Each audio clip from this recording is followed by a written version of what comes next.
우리 첫 시간에 리셋, 그렇죠? 다시 시작하는, 완전히 한번 새로 시작하자라고 말씀드렸고, 새로 시작한다는 건 새로운 무언가를 만드는 것이 아니라 원형을 회복하는 거라 그랬어요. 여러분의 교회가 새로운 어떤 교회를 만들어가는 것이 아니라 하나님 말씀대로 하나님이 원하시는 그 교회를 여러분들 세워가는 원형을 회복하는 데 집중하시고, 그리고 지난 시간에는 리턴, 돌아가야죠. 실제로 그 일을 하는 사람이 돼야 뭔가가 만들어지죠. 그래서 어렵지만 힘들지만 그 사명의 자리, 영광스러운 자리로 돌아가라고. 그곳에서 내가 할 일이 무엇이냐, 내가 어떤 기능을 감당해야 교회가 교회될 수 있는지를 고민해 보라고 말씀드렸습니다. 오늘은 에스라 3장인데요. 이 에스라 3장은 드디어 이제 성전 건축이 시작되고 있는 거예요. 여러분, 이 성전 건축을 이제 시작하는데 1절에 보면 이스라엘 자손이 7째 달에 일제히 예루살렘에 모여요. 뭐하러 모이죠? 예배드리러 모여요. 여러분, 정말 중요한 게 뭐냐면 성전을 재건한다라고 하는 건 예배드리는 것에서 시작하는 거예요. 예배드리는 것에서. 왜? 이들이 성전을 짓는 목적은 예배잖아요. 예배 공동체를 세우는 거예요. 그러니까 시작부터 예배드리는 거예요. 6절에 보면 여호와의 성전 지대를 미처 놓지 못한 상황에, 아직 기초공사를 첫 삽도 파지 않은 상황에 예배부터 드리는 거죠. 그래서 여러분, 우리가 신앙생활을 하면서 제일 중요한 게 뭐냐? 무엇을 하든 예배부터 드리는 거예요. 그러니까 여러분, 그 사업을 시작한다 그러면 개업 예배를 드리잖아요. 왜 개업 예배를 드리죠? 우리 고사 지내듯이 잘 되라고, 복 받으라고? 그거 아니에요. 그러면 목사들은 무당하고 다를 게 뭐 있어? 예? 조금 더 세련되게, 고사 지내는 사람은 떡 놓고 돼지머리 놓고 하는 거지만 우리는 조금 더 세련되게 찬송하고 말씀하는 거지, 무당 와서 고사 지내고 굿하는 거랑 다를 게 없잖아요. 그게 아니라 예배라고 하는 것은 우리의 모임, 우리의 시작이 주의 손에 있습니다라고 하는 고백이에요. 주님이 이 모든 것을 주관해 주시옵소서라고 하는 헌신이라고. 그래서 여러분 인생이 항상 무엇을 하든 예배부터, 이사를 가도 예배부터, 그 집에 있는 더러운 귀신을 쫓아내고 옷 붙은 거를 쫓아내려는 게 아니라 이곳이 이제 하나님 거하시는 거룩한 성전이 되기를 원합니다라는, 바로 그거거든요. 여러분, 그러니까 아침에 눈을 뜨면 뭐 하세요?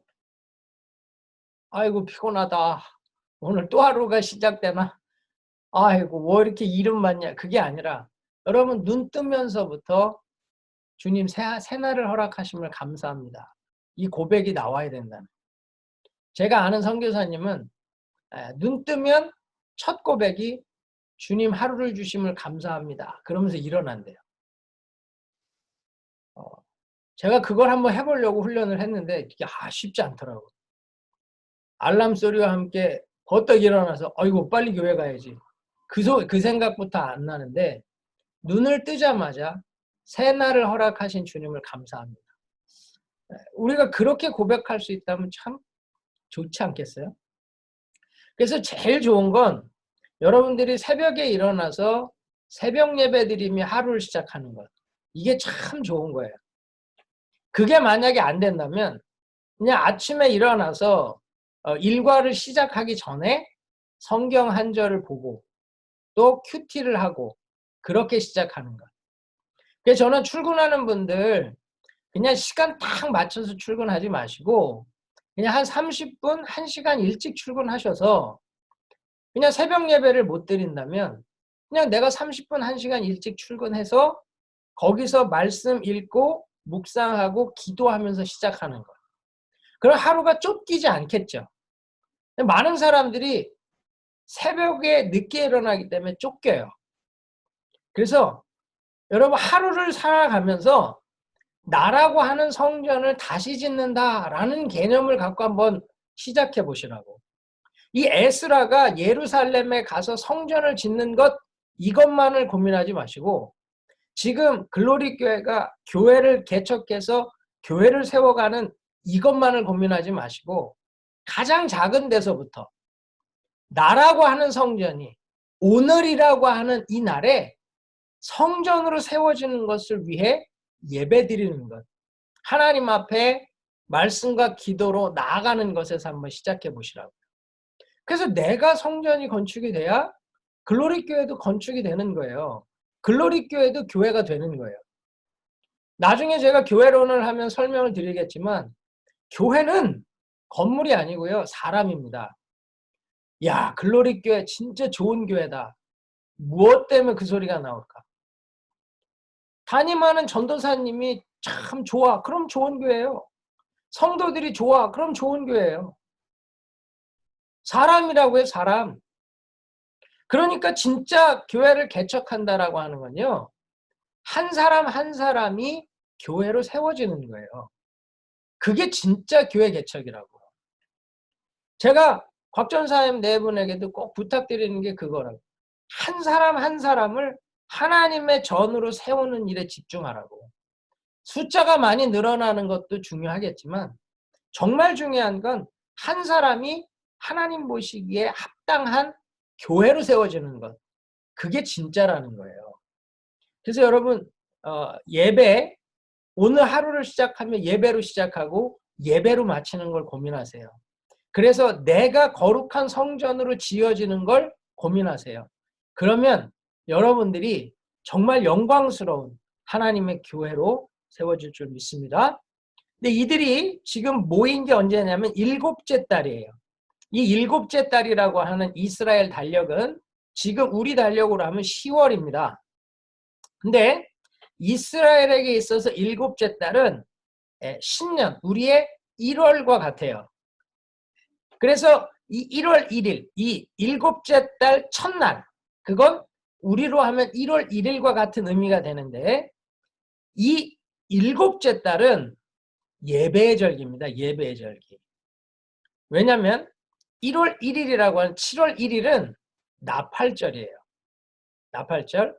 그리고 7월 10일은 속죄일, 대속죄일이에요. 그리고 7월 15일부터 21일까지는 초막절을 지내요. 그러니까 이스라엘의 7절기 중에 3절기가 아주 중요한 절기가 이 일곱째 달에 다 들어가 있는 거예요. 지금 성막을 하는 시간이 아니니까 제가 절기에 대해 설명을 하진 않겠습니다. 나중에 기회가 되면 하겠지만 여기서 우리가 기억해야 될 게 뭐냐면 은혜는 정말 집중이 필요한 은혜 받을 때 집중해서 받는 시간이 필요한 거예요. 그래서 여러분 우리가 1월 시작하면 새해에 특별 새벽 기도도 하고 신년 축복성회도 하고 신년 다니엘 기도회도 하고 1월 달에 집중해서 많은 집회와 성회가 있잖아요. 그 이유가 뭐냐면 이렇게 은혜를 집중해서 받아야 그 은혜에 집중해서 채워진 은혜를 가지고 살아갈 수 있는 거예요. 요셉으로 얘기하면 7년의 풍년이 있어야 그 7년의 풍년을 잘 유지하는 사람이 7년의 흉년을 감당할 수 있는 겁니다. 우리 은혜를 받는다는 게 늘 풍성하게 임하지 않아요. 은혜도 가뭄이 온다고. 여러분 룻기를 보면 룻이 있던 곳이 베들레헴이에요. 베들레헴이 어떤데요? 베틀레헴, 빵집. 거긴 하나님이 은혜가 임한 곳이에요. 근데 거기에 빵이 없잖아요. 그래서 딴 나라로 이민 가잖아요. 하나님의 나라, 하나님의 도성, 하나님의 백성에게도요. 흉년이 와요. 그 흉년을 어떻게 버틸 수 있냐? 7년의 풍년을 잘 관리한 사람이 버티고 누릴 수 있는 거예요. 여러분 이게 정말 중요한데 그래서 은혜는 몰아받아야 돼. 몰아받아야 돼. 내가 막 지금 은혜가 임하잖아요. 그럼 그때는 그냥 몰아받아야 돼. 어떻게든 은혜를 더 받을까? 막 그냥 쫓아다녀야 돼요. 그래서 사실은 막 내가 막 은혜가 될 때는 그냥 전도사님이고 장로님이고 집사님이고 은혜가 있는 사람들 쫓아다니면서 이건 뭡니까? 저건 뭡니까? 계속 묻고 아래고 그냥 찾아야 돼. 사실 그래 사경회, 부흥회, 수련회 이런 것들이 우리에게 가끔 한 번씩 있어야 됩니다. 그래서 은혜가 막 내 안에 막 쏟아질 때 그걸 그냥 흠뻑 받아야 흉년이 와도 버틸 수 있는 거예요. 저는 제가 93년도에 트레스티아스라고 하는 프로그램에서 은혜를 엄청 받았어요. 제가 거의 사람이 인생이 바뀔 만큼 하나님의 그 사랑이라고 하는 것에 무너졌는데 제가 그리고 나서 한 3년을 집에서 자본 적이 없어요. 우리 엄마가 저보고 넌 교숙자라 해서 교숙자. 노숙자는 길거리에서 자잖아요. 넌 교숙자라고. 근데 3년을 교회에서 자는 거예요. 권사님들 기도 소리를 자장가 삼아서. 새벽 예배를 빠지면 내가 막 화가 나서 못 견디는 거예요. 근데 나는 밤 체질이거든. 새벽 2시, 3시까지는 있어도 4시 반, 5시에 못 일어나는 거예요. 그래서 교회를 가서 자기 시작한 거죠. 막 새벽 1시, 2시까지 기도하고 잠깐 잠잤다가 새벽에 일어나서. 근데 그 3년의 시간이요. 제 모든 성경의 기초, 기도의 기초, 신앙의 기초, 섬김의 기초를 만들었어요. 어쩌면 지금도요.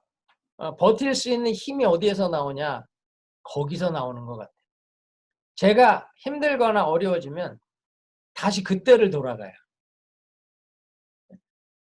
우리 지금 여기 퍼듀의 김윤환 집사님 텍사스 있을 때 좋은 말씀은 다 들었고 텍사스 있을 때가 천국이었다고.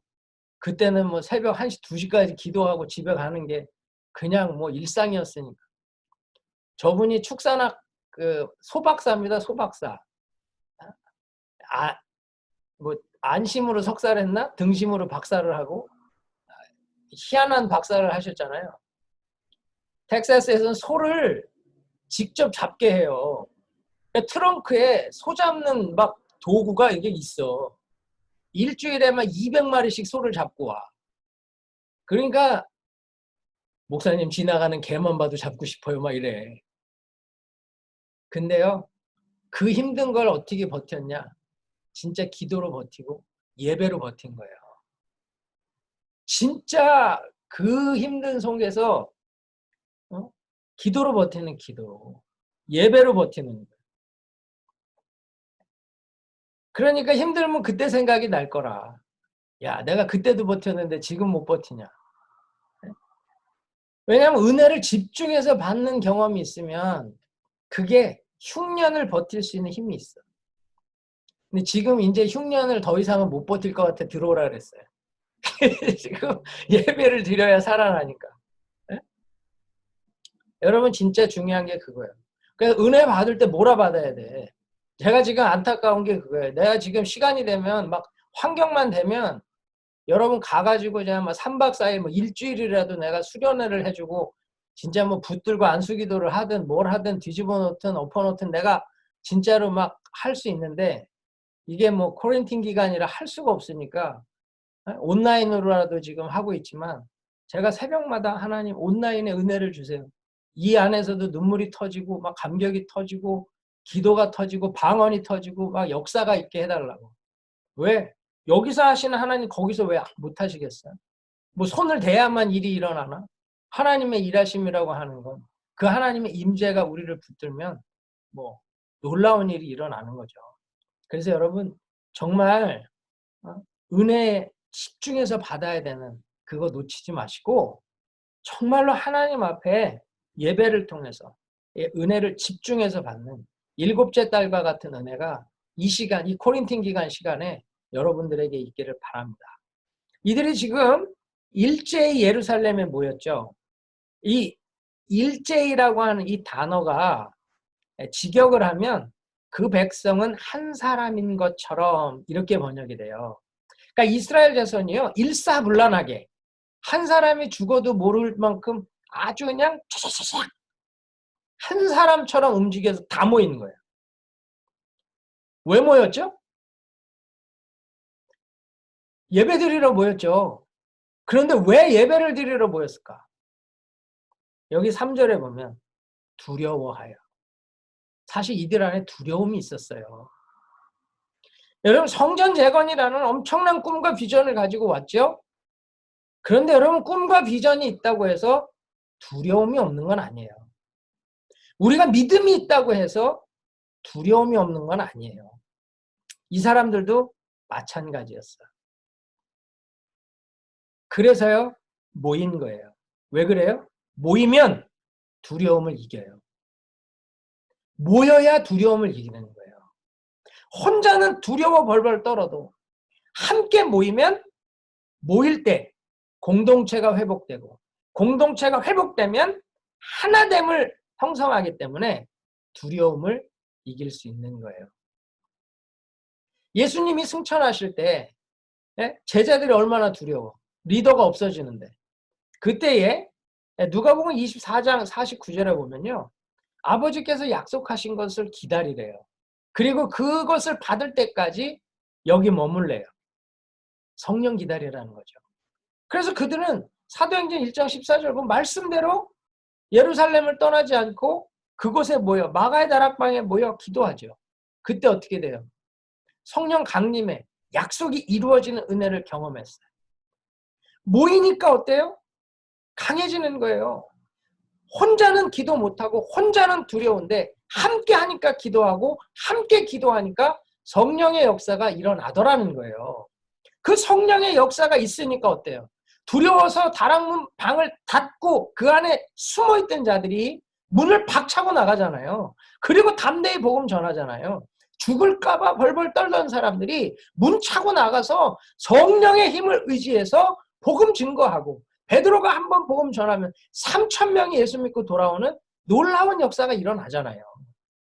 그래서 여러분, 모이는 게 중요한 거예요. 함께 모이면 거기에서부터 힘이 생기는 거예요. 모이면 두려움을 이기는 거예요. 여러분, 곽전도사님이 지금 두려울까 안 두려울까? 두려울걸요? 이거 개척? 두려울 거예요. 말은 안 하고 뭐 이렇게 하는 것 같아도 백조가 밑에서 떠 있으려고 발버둥 치듯이 분명히 그러고 있을 거라고. 그때 여러분들이 계속 모여줘야 돼. 온라인으로 모이자 그러면 막 일제히 한 몸처럼 그냥 바로 모이고, 계속 그렇게 모이면 서로를 격려하는 거예요. 내가 이 자리에 들어와 있는 것만으로 격려가 되고요. 이 자리에서 함께 하는 것만으로도 힘이 되는 거예요. 그러면 야, 혼자가 아니구나. 이 사람들이 있구나. 그럼 이길 수 있는 거예요. 그래서 히브리서 10장 25절입니다. 10장 25절에 보면 마지막 때 어떻게 하라고? 모이기를 패하는 자들과 같이 하지 말래요. 마지막 때는 모임을 점점 못하게 만들어요. 지금도 이게 뭡니까 이게? 예? 모이는 게 힘들어지는데 우리는 어때요? 이럴수록 더 모여야 돼요. 그냥 오프라인에서 현장으로 못 모이더라도 우리는 온라인으로라도 어떻게든 모여서 더 기도하고 더 격려하고 더 축복하고 더 서로를 세워주면서 주의 사역을 감당해야 되는 줄 믿습니다. 그러면 여러분, 모이면 두려움 이기는 거예요. 그래서 모여서 뭐 해야 돼요? 예배 드리는 거예요. 예배 드리면 두려움 이겨요. 예배 드리면 두려움 이긴다고. 이스라엘이 왜 모여? 놀라고? 먹고 놀라고? 나 힘들어. 나 죽겠어. 나 무서워. 한탄하려고? 아니, 예배 드리러 모였어요. 그들이 2절에 보면 다 일어나 이스라엘 하나님의 제단을 만들고 정말로 성전은 아직 지어지지 않았지만 예배 드리기 위해서 제단을 만들더라는 거예요. 여러분, 여기서 다 일어나. 일어나. 쿵!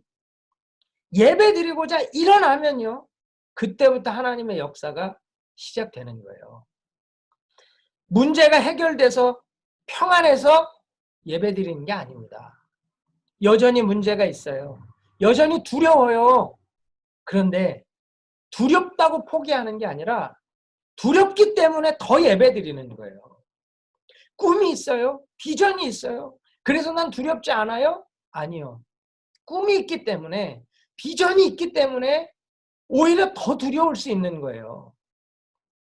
이 말이 무슨 말인지 아시는 분이 있을 거야. 꿈이 있기 때문에, 내가 비전이 있기 때문에 내 안에 더 두려움이 생기는 일이 있다고요. 그때 예배 드리는 거예요. 왜요? 여러분, 예배가 뭐예요? 예배가 뭐죠? 하나님께 집중하는 거예요. 하나님께 집중하는 거예요. 하나님만 바라보면 두려움에서 벗어납니다. 하나님만 보이면 두려움은 문제가 되지 않아요. 이게 예배의 능력이에요. 여러분, 예배는 상황을 보는 게 아니에요. 하나님을 보는 거예요. 내가 어떤 형편, 어떤 처지에 있어도 그걸 보는 게 아니라 하나님을 보는 거예요. 지금 이스라엘 백성들이 예루살렘으로 돌아왔어요. 예루살렘은 어때요? 완전 폐허예요. 다 무너졌어요. 아무것도 없어요. 그럴수록 더 두렵겠죠. 이거 어디서부터 어떻게 시작해야 될지 모르잖아요. 그런데 그 아무것도 없는데 제단부터 쌓아요. 아무것도 없을지라도 하나님 계시잖아요. 믿습니까? 우리가 모든 게 황폐하고 모든 게 폐허가 되고 모든 게 무너졌어도 내 도와주는 사람도 없고 가진 것도 없고 힘도 없을지라도 하나님은 계시잖아요. 예배는 그 하나님을 보는 거예요. 이스라엘 백성들은 지금 이 모든 두려움 속에서 하나님만 보기 위해 예배드리는 거예요. 여러분, 여기서부터 이스라엘은 방향을 잡아요. 이스라엘은 새로운 시작이 가능해지는 거예요. 왜 그래요? 진짜 예배드리고 하나님을 보면 하나님 안에서 무엇을 어떻게 시작해야 되는지, 무엇을 어디로 어떻게 진행해야 되는지 방향이 잡히고 풀린다는 거예요. 여러분 중에 지금 삶이 폐허가 된 사람도 있을 것 같아요. 내 마음이 정말로 폐허와 같이 공허하고 힘든 사람이 있을 거예요. 그때 뭐 해야 돼? 진짜 예배 드리는 거예요.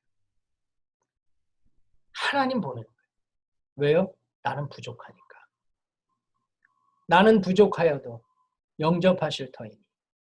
내 부족이 하나님이 나를 영접해주는 근거가 된다는 거죠. 부족하기 때문에 불만하는 사람이 있어요. 어리석은 겁니다. 부족하기 때문에 불만하는 사람은 버림받는 거예요. 심판받는 거예요. 그러나 내가 부족하기 때문에 하나님을 바라보면 하나님의 채우심을 경험하게 되는 거예요. 폐와 같이 지금 다 무너진 것 같고 참 힘든 것 같습니까? 여러분, 하나님 보세요. 회복됩니다. 지금 어디서부터 어떻게 시작을 해야 될지 모르시는 분 있습니까? 하나님 보세요. 채워지는 거예요. 제가 오늘 새벽에 예배드리고 기도하는 중에 한 3, 40분을 멍하니 기도한 것 같아요. 그러다가 제 입에서 하나님 보고 싶어요 라는 고백이 나왔어요. 하나님 만나고 싶어서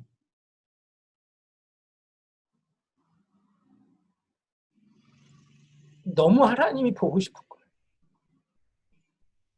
매일 새벽 예배를 드리고 매일 하나님의 말씀을 보는데 내가 진짜 하나님을 만나고 있는가? 내가 하나님의 채우심을 경험하고 있는가? 그냥 하나님 이거 해주세요. 저거 해주세요. 이거 없는데? 저거 없는데? 하나님 나 이거 부족한데? 저거 부족한데? 맨날 그러고 있는 거예요. 오늘 새벽에는 주님 정말 주님 만나고 싶습니다. 내가 주님 만났던 하나님 그 감격 주세요. 그래서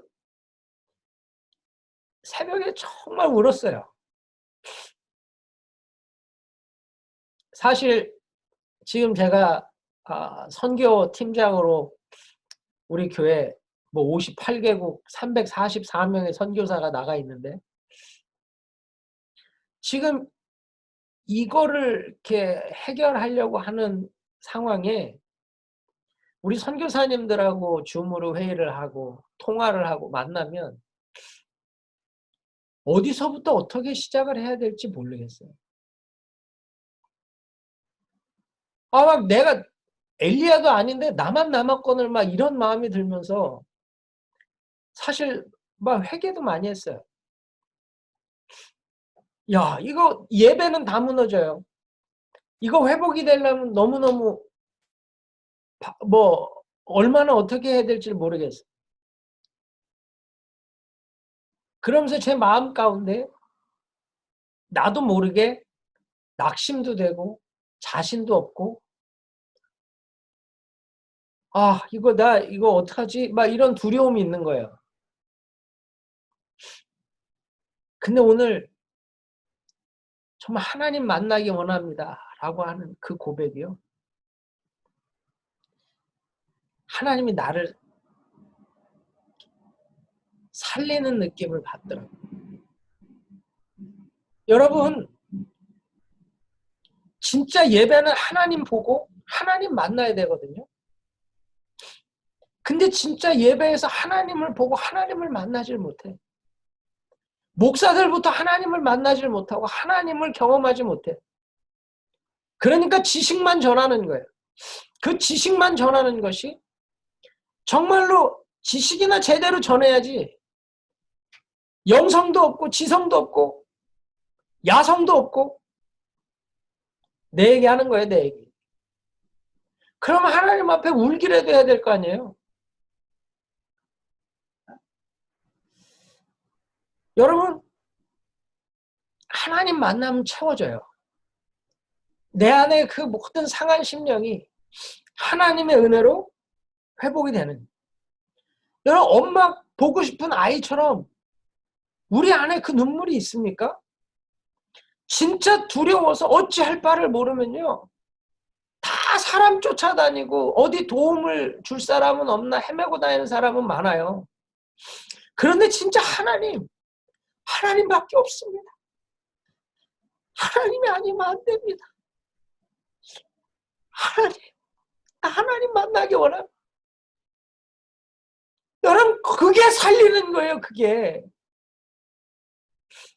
마지막 때 하나님 만나는 자가, 그 하나님을, 살아계신 하나님을 경험하는 자가 진짜 신앙생활 하는 거예요. 여러분, 예배를 통해서 하나님께 집중하시고 하나님 만나기를 소원하시고 그 하나님으로 말미암아 힘을 얻는 저와 여러분 되길 축원합니다. 이 사람들이 지금 7월 달에 예배를 계속 드리죠. 4절에 보면 초막절을 지켜요.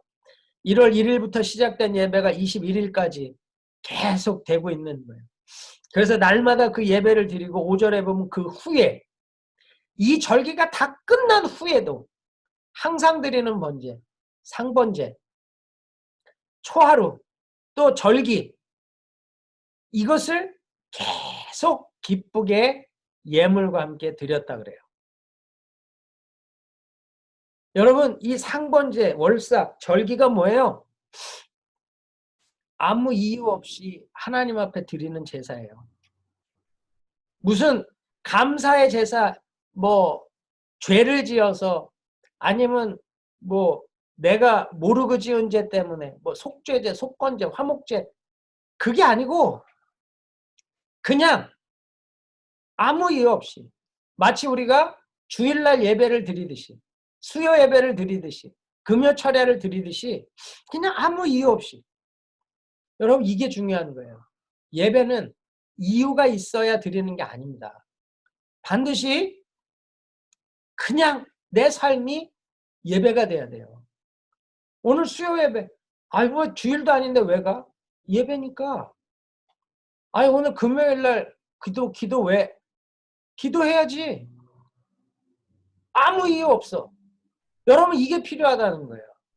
지금은 주일은 하나님이 꼭 지키라 그랬으니까 가야 돼. 수요일은 옵션이야. 금요일은 더 옵션이야. 뭐 성경 공부는 더 옵션이야. 누가 그랬어요? 누가? 여러분 이 은혜를 집중해서 받아야 될 때는요. 막 수요일이 기다려져야 되고 금요일이 기다려져야 되고 주일이 기다려져야 돼. 근데 은혜가 없으면 어때? 또 주일이냐? 야 주일은 왜 이렇게 빨리 오냐?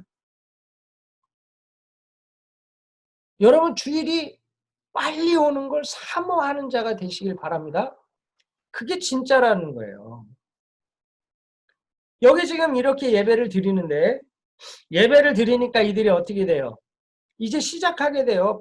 방향을 잡는다고. 6절에 성전의 지대를 미처 놓지 못했는데 어떻게 해요? 이제 7절에 보면 석수와 목수에게 돈을 주고 또 시돈 사람 두로 사람의 먹을 것과 마실 것과 기름을 주고 바사왕 고레스의 명대로 백향목을 레바논에서 요빠 해변까지 운송하게 해요. 이 말이 뭐죠? 재료 준비하는 게 재료 준비. 성전은 뭐부터 해야 돼? 재료 준비부터 해야지. 아니 재료가 있어야지 지을 거 아니에요. 재료가 없는데 이걸 어떻게 줘? 그래서 지금 재료 준비부터 하는 거예요. 그런데 이게요.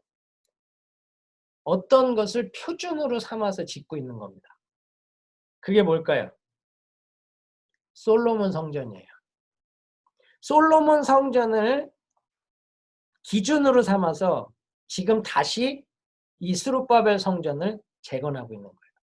그래서 열왕기상 5장 6절에 보면 히람이 백향목을 가져와요. 그것처럼 백향목을 지금 가져오는 거고 열왕기상 5장 11절에 보면 히람에게 먹을 것을 주죠. 그래서 지금 이 두로 사람에게 먹을 것을 주는 거예요. 그래서 7절은 솔로몬이 성전 건축할 때와 동일하다는 것을 보여주고 있는 거죠. 여러분 그래서요 8절에 보면 언제까지? 2년 둘째 달 건축자재를 조달하기 시작한 때부터 2년이 지난 거예요. 2년.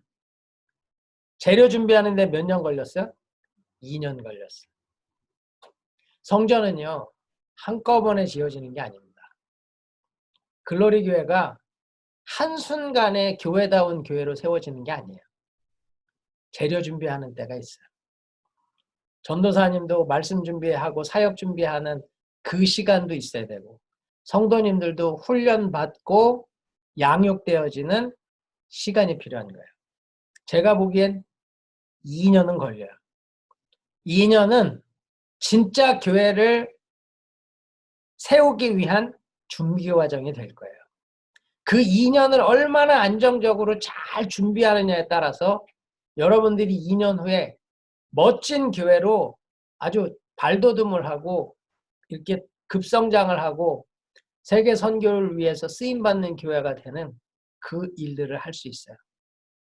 그래서 이 건축 재료 준비하는 이 2년은요. 꼭 필요한 시간이에요. 지금부터 여러분 2년이 성도들이 안 늘어날 수도 있고 교회에 어떤 변화가 없을 수도 있겠지만 물론 하나님 은혜 주셔서 막 다음 달에 50명, 그 다음 달에 100명, 뭐 200명 막 쭉쭉 성장할 수도 있겠죠. 그런데 하나님의 관점은 숫자가 늘어나는 게 아니라 진짜 내가 피값 주고 산 교회를 어떻게 감당할 수 있느냐, 어떤 사람들이 이 일을 할 수 있느냐, 주님의 관심은 거기에 더 있을 거예요. 그래서 이 2년이라는 시간을 여러분 잘 준비하십시오. 진짜 잘 준비하면 여러분들이 정말 엄청나게 멋진 성도들로 세워질 거예요. 2년 동안 하여튼 은혜 받는 데 있어서 최선을 다하세요. 훈련받고 다루어지는 일에 최선을 다하세요.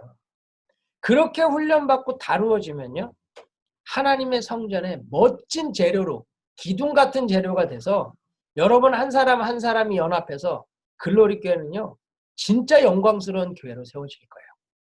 저는 그 꿈을 꾸면서 이 말씀을 준비하고 이 말씀을 전합니다. 지금 여기에 또 2년 둘째 달에 드디어 다시 성전 건축을 시작을 해요. 왜 그럴까요? 열왕기상 6장 1절에 보면 솔로몬이 성전 건축을 시작하는 때도 둘째 달이에요. 그러니까 지금 에스라는 이 스룹바벨 성전이 솔로몬 성전을 카피하고 있다라고 하는 것, 모델로 삼고 있다라고 하는 걸 계속 강조하고 있고요. 이 성전을 짓고 난 다음에 이스라엘 백성들이 11절에 여호와께 이제 이 시작하면서 찬송하잖아요. 뒤에 보면 성전을 다 짓고 나서도 이제 이 이스라엘 백성들이 감사하는 모습이 나와요. 그것까지도 솔로몬 성전의 건축 이후까지를 그대로 따르고 있다는 걸 보여줘요. 이 말이 뭐냐? 이 둘째 성전 스룹바벨 성전은 첫째 성전 솔로몬 성전을 카피한 거죠. 그렇다면 우리는 어때야 돼요? 우리도 마찬가지. 스룹바벨 성전을 카피해야 돼. 모델로 삼아야 돼. 그 말이 뭐예요? 새로운 무언가를 만들려고 하지 마시고 말씀대로 원형을 회복하는 것, 그게 교회라는 걸 잊지 말라는 거예요. 스룹바벨이 와가지고 자기가 원하는 대로 자기가 원하는 성전을 짓는 게 아니에요. 재료를 준비하고 성전을 짓기 시작하는 날을 정하는 것까지도 첫 성전을 지었던 그 기준을 절대 벗어나지 않는다는 거예요. 여러분, 이게 참 귀한 겁니다. 지금 성도들이 말씀으로 지어지고 말씀으로 세워져야 되는데 말씀으로 지어지고 말씀으로 세워지는 일을 놓쳐요. 그래서 이상한 게 나와요. 글로리 교회는 철저하게 말씀 중심, 성경을 모델로 여러분들이 그 교회를 세워갈 수 있기를 바랍니다. 그래서 이 사람들이 이제 성전을 이렇게 짓기 시작하잖아요. 근데 11절에 보면 어때요? 성전을 이제 시작하고 나서 기초를 놓을 때에 이 사람들이 찬양하고 화답하며 여호와께 감사하죠. 여러분, 감사가 두려움을 이기는 겁니다. 감사가 두려움을 이기는 거예요. 용기가 두려움을 이기는 게 아니에요. 감사가 두려움을 이기는 거예요. 왜 그럴까? 여러분, 영어에 thank you 그러죠? 그 thank, 그 어원이 뭐예요? 우리 곽 전사님 그 펀캐블러리 뭐 거기 책도 쓰고 그랬잖아요. think, 그렇죠? think, thank, 감사라고 하는 그것은요, think, 생각하다에서 나왔어요.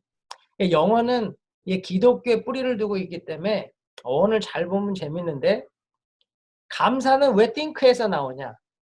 과거를 생각하는 데서 감사가 나오는 거예요. 집사님 감사합니다. 왜 감사해? 그분이 한 과거의 일을 기억해 보니까 감사가 나오는 거예요. 목사님 감사합니다. 왜요?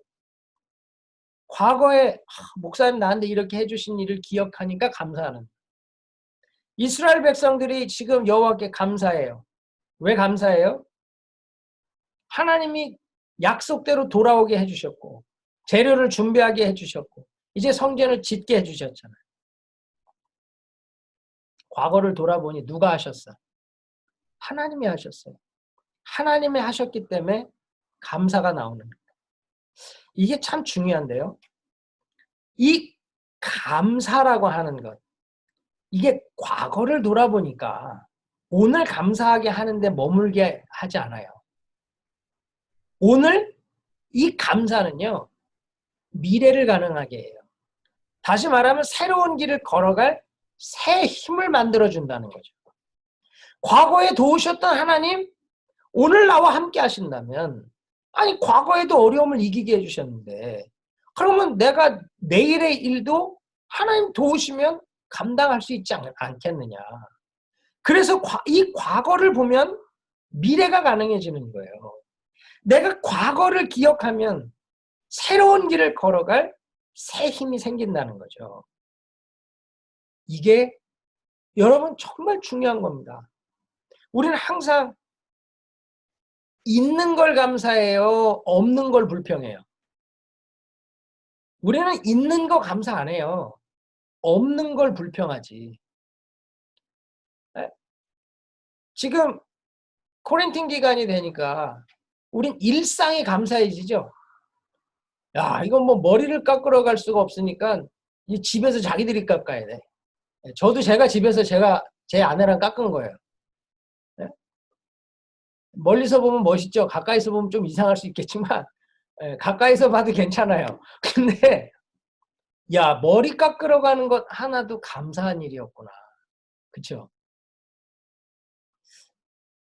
잘 생각해 보면 우리는 너무 당연하게 생각하는 일들이 많아요. 그런데 우리의 일상은 당연한 건 없어요. 무언가, 누군가 대가를 치렀기 때문에 내가 그 자리를 누릴 수 있는 겁니다. 하나님이 대가를 치러주셨기 때문에 내가 예수 믿고 구원받을 수 있는 거예요. 분명히 거저오는 건 없는 거죠. 그런데도 우리는 당연하다고 생각해요. 사실 우리가 하나님께 받은 거 많거든요. 그런데 감사하지 못하고 불평해서 망하는 거예요. 제가 예전에 어떤 글을 봤는데 거기서 재미있게 이야기를 써놓은 게 있었어요. 감사하려면 반대로 생각을 하래요. 요즘 코린틴 기간이라 이게 지금 어디 나가지를 못하니까 계속 먹어서 확진자들이 많아졌대요. 확진자. 이 확진자들이 옷을 입으니까 안 맞아. 아, 이거 살쪄갖고 또 옷이 안 맞네. 그리고 짜증내지 말고, 아, 먹을 게 많구나. 야, 감사하다. 그렇게 생각하라는 거예요. 빨래가 쌓여. 어우, 이건 도대체 빨래가 왜 이렇게 많이 쌓이냐? 불평하지 말고, 갈아입을 옷이 많구나. 이 얼마나 감사한가. 그렇게 생각하라는 거죠. 교회 와서 찬양하는데 옆 사람이 음치야. 아, 도저히 뭐 찬양을 할 수가 없어. 근데 그분은 막 눈물을 흘리며 찬양해. 그럼 나는 막 힘들잖아요. 그때 아, 내 청각이 살아있고 내가 음을 분별하는 은혜가 있구나. 이걸 감사하라는 거예요. 네? 그 진짜 감사하려고 생각하면 우리가 감사하지 못할 일이 없는데 우리가 그걸 놓친다는 거예요. 여러분, 하나님에 대해서 한번 생각해 보세요. 하나님. 그분이 우리에게 주신 일이 얼마나 많은가. 그분이 우리에게 주신 은혜가 얼마나 큰가. 근데 우리는 과거의 그 하나님을 기억하기보다는 오늘의 부족함을 불평하는 일이 너무 많다는 거죠. 이스라엘 백성들이 홍해 건너기 전에 열 재앙을 통해 하나님의 능력을 봤잖아요. 홍해를 건너면서 하나님의 기적을 봤잖아요. 그런데 마라에 가서 불평하는 이유가 뭐죠? 아니, 홍해를 가르신 하나님을 본 사람들이 왜 거기서 하나님을 감사하지 못하죠? 그게 우리 모습 아닌가요? 여기서 우리가 좀 생각해 볼 게 있어요. 지금 이 시대가 영성을 소비하는 시대라는 걸 압니까? 지금은 영성을 쌓아가는 시대가 아니라 소비하는 시대예요. 이 포스트 모더니즘을 여러 가지로 정의를 하는데 그 중에 하나가 뭐냐? 소비의 영성이에요. 모더니즘 시대는 나는 생각한다, 고로 존재한다. 그렇죠? 그러니까 생각한다는 것이 내가 존재한다라는 걸 느끼게 해주는 거예요. 근데 지금은 나는 소비한다, 고로 존재한다. 그래서 내가 얼만큼을 소비하느냐, 이게 중요한 거야. 내가 얼만큼을 소비하느냐에 따라 내 존재 가치를 높다 낮다를 판단하는 게 이 시대예요. 그러니까 내가 뭐 명품백을 들고 다니고 멀시디 뭐 이런 차를 타고 다니면 자기가 명품인 줄 알아. 그래요? 아니거든요. 오히려 그런 사람들 중에 참 질이 낮은 사람들 오히려 보게 되잖아요. 그게 왜 그래요? 소비에서 존재감을 자꾸 느끼니까. 그러니까 철철이 뭐 명품 가방을 하나씩 사서 들면 나는 굉장히 이렇게 명품 인생인 것 같고, 뭐 나는 그냥 맨날 TJ 맥스나 가고 거기서 또 클리어런스나 가서 거기서 뒤지고 있으면 나는 이게 사는 거냐 막 우울해가지고 막 슬퍼하고. 네? 아니 그걸 왜 슬퍼해? 그런데 지금 나는 소비한다, 고로 존재한다. 이게 이 시대를 지배해 버리니까요. 사람들에게 보이기 위한 것, 어떤 사람들이 볼 때에 인정할 만한 무언가로 내 머리부터 발끝까지를 시장을 해야 내가 인정받고 존경받는다는 생각을 하는 이상한 시대를 살고 있는 거예요. 근데 문제는 이게 교회까지 들어옵니다. 교회까지 들어와서 교회도 지금 대형 교회를 좋아하고 어떤 많은 영적인 서비스를 공급할 수 있는 교회를 선호하는 이유가 뭘까요? 진짜 영성을 쌓고 영성으로 내가 다루어져서 그리스도의 제자가 되고 그리스도의 사도가 되어서 사역을 감당하는 그걸 고민할까요? 그런 분도 있고 그렇게 사는 분도 있지만 지금은 내가 그래도 이 정도 훈련은 받아야지. 난 제자 훈련 받았어. 나는 사역 훈련 받았어. 나는 어떤 프로그램을 경험했고 어떤 사역을 지금 하고 있고, 그러면 마치 그것이 자기의 영성인 것처럼 착각한단 말이죠. 여러분 그게 영성은 아니잖아요. 우리는 특별 새벽기도 좋아해. 그 특별 새벽기도 끝나고 나면 그 다음 월요일은 아무도 안 나와. 특별 기도를 다 했기 때문에 특별한 시간을 다 해서 너무 피곤해. 그래서 자야 돼. 그래서 특별 기도가 끝나면 안 나와. 옳습니까? 아니에요. 특별 기도를 소비하는 사람은 일상의 기도로 전환을 못해요. 그럼 특별 기도는 일상의 기도를 하기 위한 훈련이라고. 그러니까 내가 특별 기도를 통해서 기도 훈련을 받은 사람은 일상의 새벽을 깨우고 일상의 예배를 깨우는 사람이 돼야 된다는 거예요. 그게 지금 이 시대의 문제 아닙니까? 여러분 이스라엘 백성들이 왜 그 엄청난 기적을 경험하고도 작은 일에 실족하고 시험 들고 원망하고 불평하죠? 소비해버리는 거예요. 하나님을 경험하는 삶을 쌓아가는 게 아니라 그 하나님을 경험하는 삶을 소비해버리는 거예요.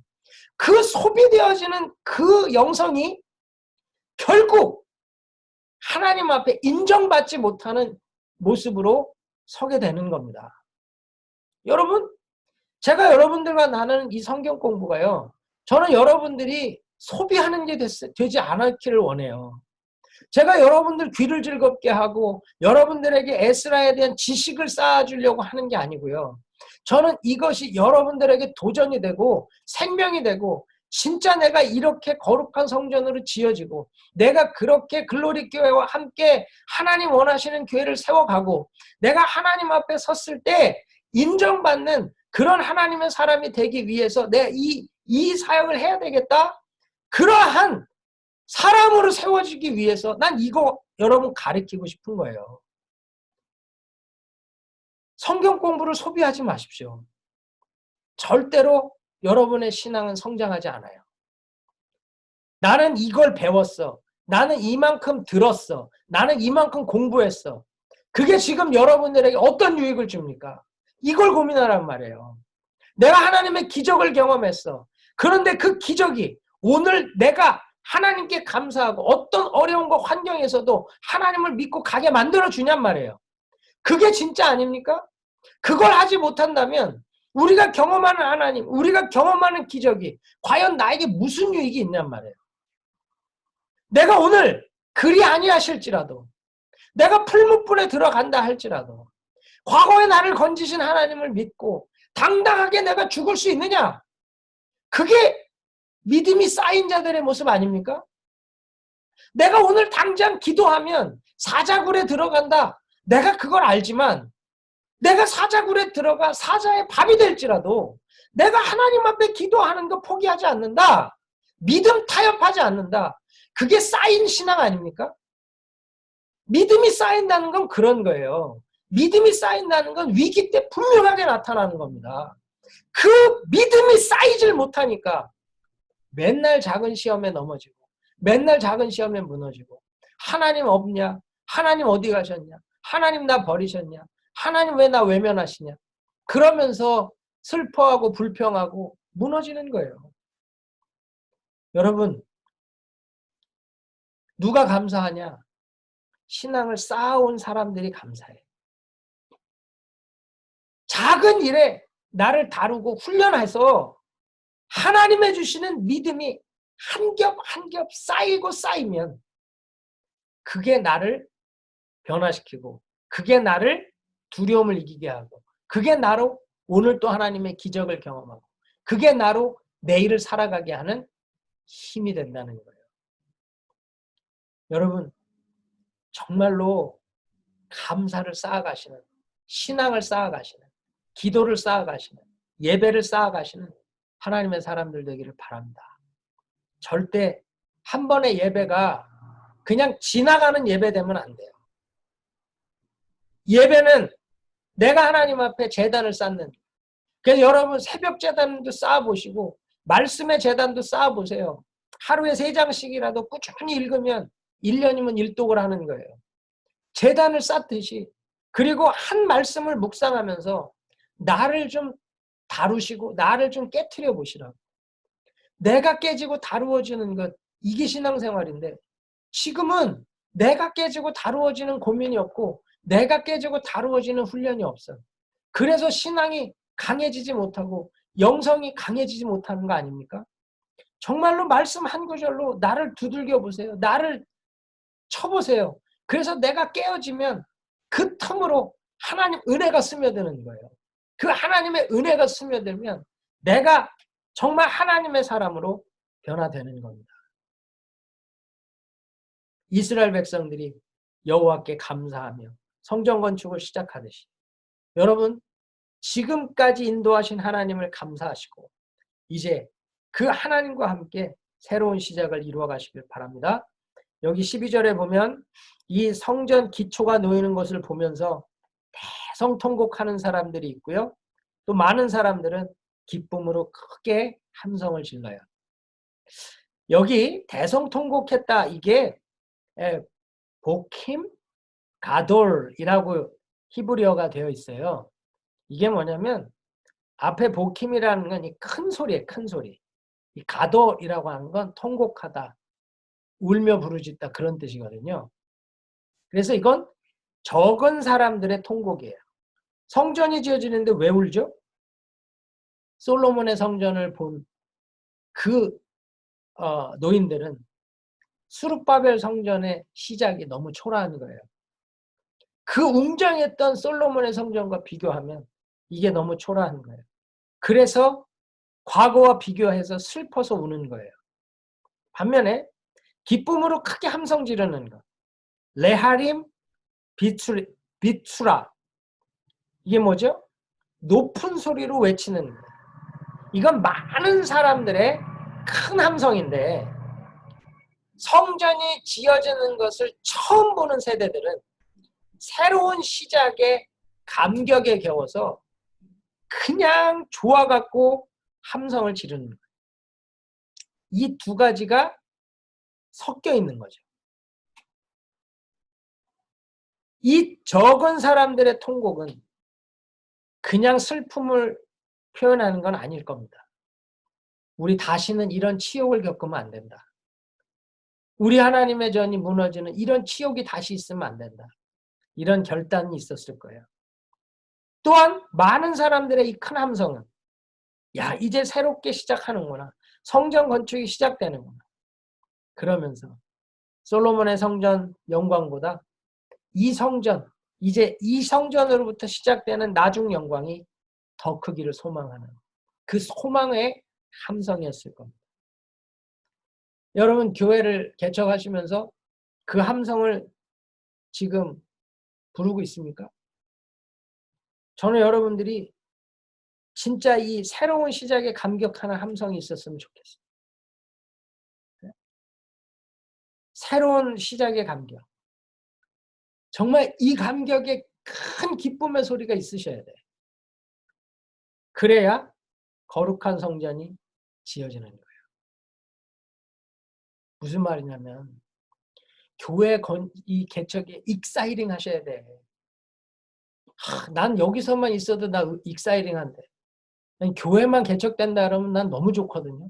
선교지가 열린다 그러면 난 막 흥분이 되거든. 아마 이렇게 코린티인으로 갇혀있고 복음이 갇혀있다 그러면 난 잠이 안 와요.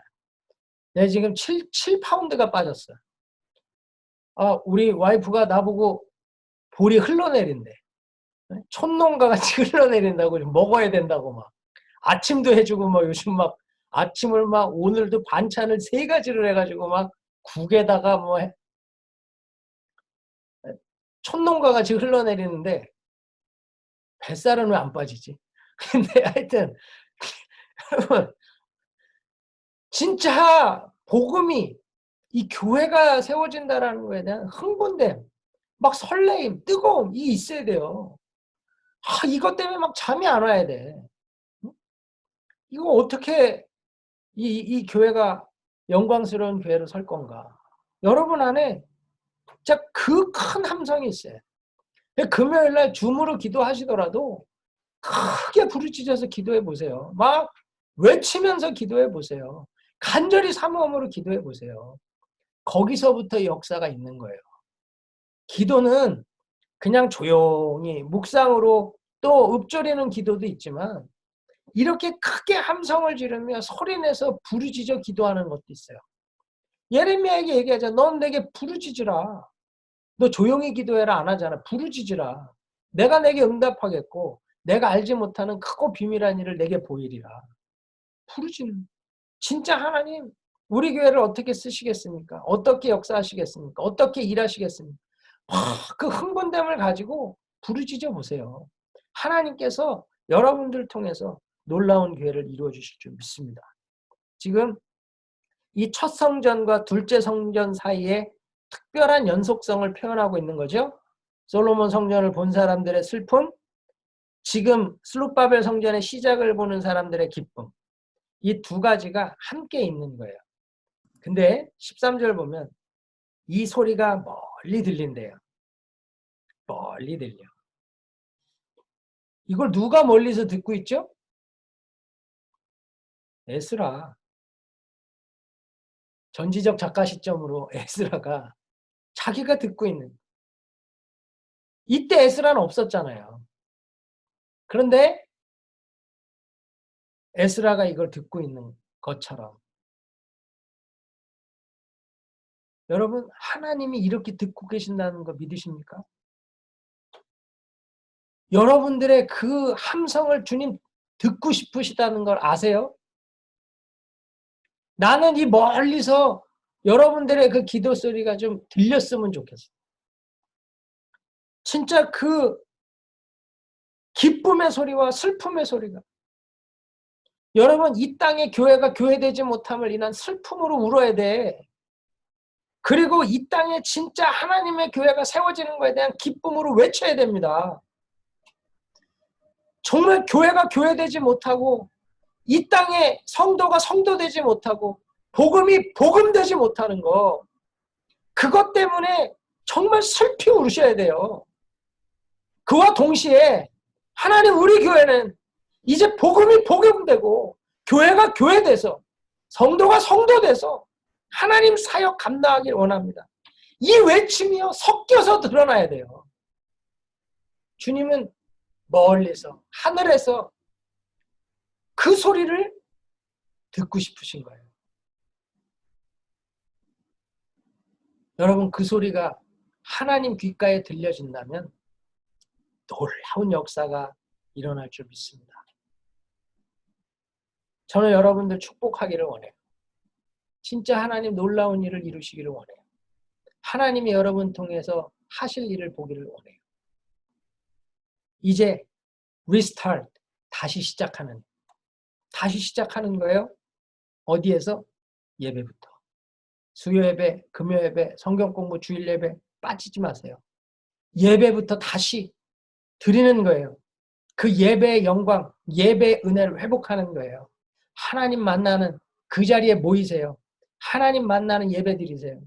정말로 주님 만나고 싶다는 눈물이 터져 나올 때까지 하나님 앞에 진짜 사모함으로 예배 드리세요. 그리고 앞으로 2년은 교회 건축자재를 준비한다. 내가 건축자재로 준비된다. 그 결단하세요. 내가 건축자재로 준비되는 시간 다루어지고 나무도 다 깎고 다듬어야 기둥으로 세울 거 아니에요. 돌도 깎고 다듬어야 그 기초를 놓을 거 아니에요. 모든 것들이 내가 깎고 다루어져야 돼. 앞으로 2년은요. 여러분 빡세게 다루어진다. 내가 깨어지고 죽어지고 정말 녹아져 새롭게 만들어진다. 고민하세요. 그리고 감사로 나아가세요. 하나님이 어떤 분인지를 잊지 마시라고. 그 하나님을 기억하면 신앙을 쌓으세요. 절대 소비하는 영성 갖지 마세요. 예배를 소비하지 마세요. 기도 소비하지 마세요. 성경 공부를 소비하지 마세요. 한 번의 예배, 한 번의 성경 공부, 한 번의 기도 모임에 한 가지를 붙들고 나를 다루고 변화시키세요. 하나님이요, 놀라운 일을 이루어 주실 줄 믿습니다. 좋으신 하나님, 여러분과 함께 하시니까 오늘 그 힘 얻어서 내일을 살아가는 거예요. 분명히 이 땅에 정말로 무너진 복음과 교회의 모습을 슬퍼하시고 다시 새로운 시작을 위해 감격하시고 하나님 앞에 부르짖으세요. 주님께서 여러분들을 통해 놀라운 일을 이루실 줄 믿습니다.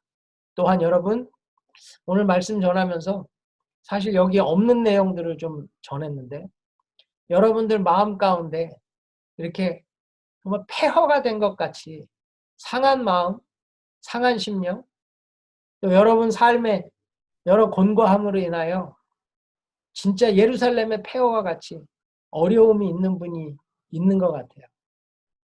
하나님 만나 주실 겁니다. 하나님이 그 마음에 들어오셔서 위로하시고 하나님 여러분 회복시켜 주실 거예요. 오늘 이 성경 공부가 예배고 이 예배에서 하나님이 여러분을 붙드시고 은혜 주셔서 다시 일어날 힘을 주시고 오늘 또 감사하시는 사람에게 내일을 살아갈 새 힘을 부어주실 줄 믿습니다. 그래서 분명 그 하나님 만나기를 사모하시고 그 하나님의 은혜를 간절히 구하시기를 주의 이름으로 축원합니다.